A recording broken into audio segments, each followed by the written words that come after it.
I'm Brittany Lewis, a breaking news reporter here at Forbes. Joining me now is Gabby Birenbaum, DC correspondent at the Nevada Independent. Gabby, thank you so much for joining me. Thanks for having me. Early voting has started in Nevada, one of the biggest swing states, one of the 7 battleground states in this country. So can you talk about what you're seeing there? Yeah, what we're seeing right now is pretty unprecedented in terms of the recent, post-2008 era of Democratic machine dominance in Nevada. Nevada has always been a swing state, but the Democratic Party has been really effective at both voter registration, get out the vote efforts, sort of everything that runs the gamut there. And so typically what you'll see is throughout mail and early voting, Democrats build up what they call a firewall in Clark County, which is where Las Vegas is and where 70% of the vote is.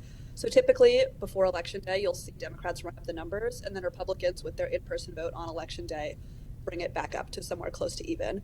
Right now, we're seeing the opposite. So right now, Democrats' advantage in Clark County is only about 4.5 points in terms of people who have already voted, and it's been tabulated either early or by mail. By a point of comparison, right, Joe Biden won Clark County by 9 points. So that's the metric that Harris is going to be looking for.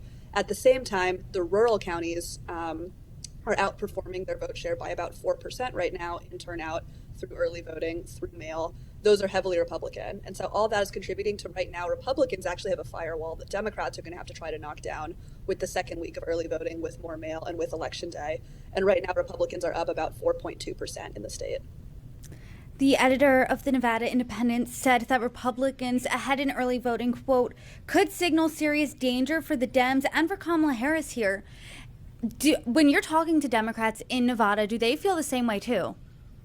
I mean, I think they've always thought that this is going to be a really close election, and there are some dynamics that do make this cycle different than others. The big one between 2020 and 2024 in Nevada has been the explosion of registered nonpartisans.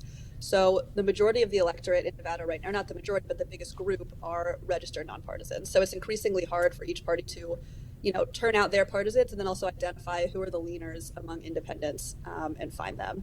So it's going to be hard as well to predict, right, because we have all these independent ballots come in and we don't know until Election Day who they voted for. The other thing to note is that, like I mentioned, Biden won Clark County by about 9 points. That registration edge has dwindled in the last 4 years. So right now, Democrats' voter registration edge in Clark County is only 7 points. So if Harris were to, get that 7-point advantage in Clark, if that pattern holds, and right now, as we see, Democratic turnout in Clark is not where they want it to be.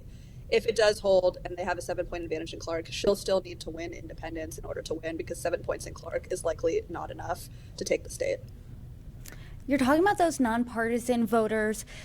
Obviously, that's a critical group in a swing state. So what are the issues that matter most to them?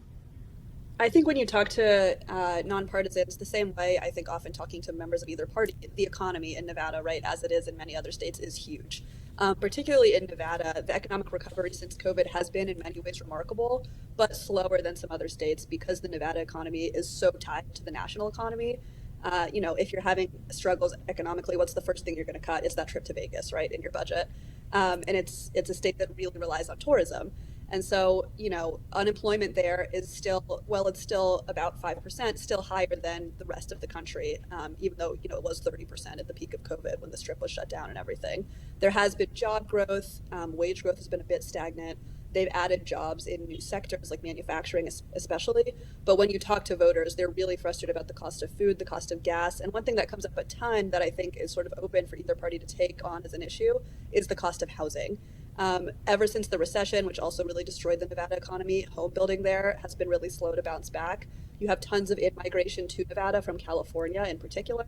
And so there's way more people looking for housing. There's less housing being built. And so the cost of housing, the cost of rent has really risen. People are getting priced out. And it's an issue I hear come up all the time, particularly with those registered nonpartisans.